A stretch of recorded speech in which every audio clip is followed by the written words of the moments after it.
If you've played football at a semi-pro level, you've been told to scan. You've been told to look for the positioning of your teammates, where the space is, and what the opponents are doing. And you do scan, and you do know where everyone is on the field. But what the hell do you actually do with that information? How do you use that information to make the best possible decision to give your team the best possible chance at goal? In this video, I'll be breaking down the simple tactical triggers that elite players use to make lightning fast, correct decisions that will help you stay 2 steps ahead in your game. By the way, my name is Amrit. I'm a semi-pro footballer and a performance analyst. And if you're wondering why you should be listening to me, a few years ago I had the exact same questions, and after playing football for almost 10 years and analysing 100 plus games, I'm here to share with you exactly what I've learned on the tactical side of the game that helped me represent 2 different state teams back in my home country. So why is this decision so hard for so many players? Well, it all comes down to information overload. Now for starters, you might not be scanning, and that's why you don't know what's going on around you. A defender might be closing in, or a teammate might be in space, but because you don't scan, you don't know where everyone is. But now, since we know that you are scanning, we also realize that you're unable to process all that information in a fraction of a second like elite players do.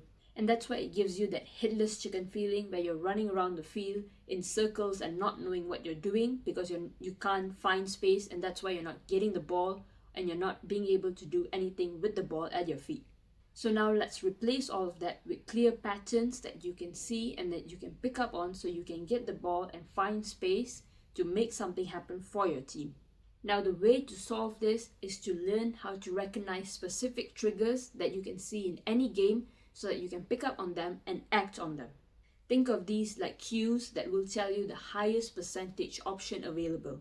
We're going to cover 3 main ones, which is space, pressure, and teammates, and a bonus one if you stick until the end of the video.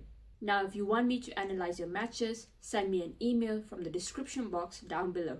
Now trigger number 1 is space. Before you even receive the ball, you got to know where is the useful space. Is it directly in front of you so that you can drive into it? Is it behind the opposition's defense line for you to play a penetrating pass?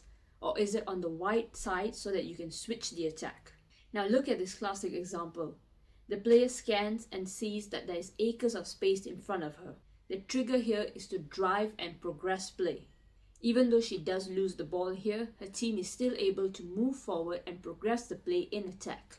Now here the player has the defender on her back, therefore she drops, dragging the defender out so that she can play a simple 1-2 with her teammate to create some space. She then occupies the space in behind the opponent and takes a touch on the ball to cross it into the box.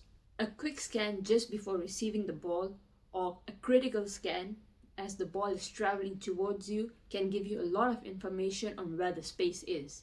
But don't just look for any space, look for dangerous space. Space in which you can progress the play or make a penetrating pass. Now the next trigger is pressure. How close is the defender really? And what are they doing? Are they sprinting at you aggressively, trying to win the ball back immediately? Or are they just trying to contain you and slow down the play to wait for their defenders to come back and help them out? See the opponent in this clip?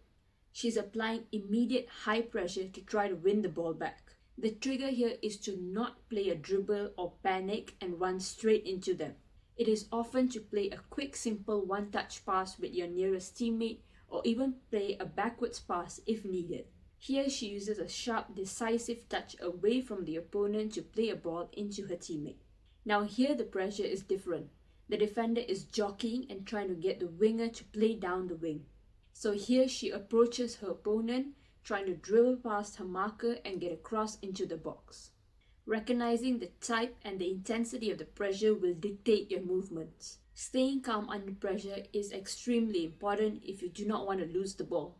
When you're under high pressure, it often suggests that you want to play a simple backwards pass or a simple pass to your teammates. But when you're under low pressure, that's when you have more options, and you might even try to turn around and play a true pass or try and dribble past the opponent. Now if you want to dive deeper, check out my free ebook where I teach you step by step how to study football. Now trigger 3 is teammates. Your scanning shouldn't only spot the opponents, but you also need to look for your own teammates so that you can actually play the ball forward. Where are your teammates? What are they doing? Are they making a forward run? Are they waiting for the ball to come to their feet? Are they tightly marked, or have they found any separation from their opponents? Here the player receives the ball with time and space. She picks her head up and sees that her striker wants to make a run across the defense line, and she even points her hand to where she wants the ball to go. So here a pass through the defense line is the best option to progress the play forward. On the other hand, if the pitch is congested on one side, as we can see here, this player receives the ball, picks her head up and finds that her winger is in acres of space, and therefore she plays a pass to switch the point of play so that her team can attack from the other side where there is more space. Now, reading your teammates' movement or their lack of movement is just as important to progress play in football.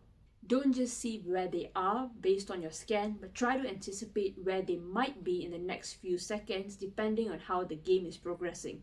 When you want to develop real game intelligence, you have to think 2 to 3 steps ahead, and that's why you have to anticipate where they will be instead of just looking at where they actually are in the moment. Now, as promised, the bonus trigger is your actual position on the field. The correct decision will change based on where you position yourself on the pitch. If you're in your own defensive third facing your own goal, then a simple back pass to where you got the ball from is probably the best choice option for you to not lose the ball and concede a goal. The primary trigger in your own defensive third is always safety, so try to look for that. Now, if you're in the middle third of the pitch, this is where you try and connect play. Now, the triggers in the middle third might be to switch the point of play to attack on the wide areas, to recycle possession, or to even play a penetrating through ball to your strikers or wingers to help them progress play and actually attack the opponent. Now, if you're in the final third, this is where you want to try and take calculated risks. Here you want to be positive. If you see a chance to dribble the opponent, do that. If you see the chance to play a penetrating pass, do that. If you see a chance to connect 1-2 with your teammates, do that. And if you see a shot on goal, then take that shot. Always consider your position on the pitch. If you're in your own final third, that is where you want to be more safe. And if you're in the opposition's final third, that is where you can actually afford to take risk and have it even go wrong, because you would still have time to get back and win the ball back if you do lose it high up on the pitch. Now, if you enjoyed that, you would definitely enjoy this. Thank you for watching. Hit the subscribe button down below and I'll see you in the next one.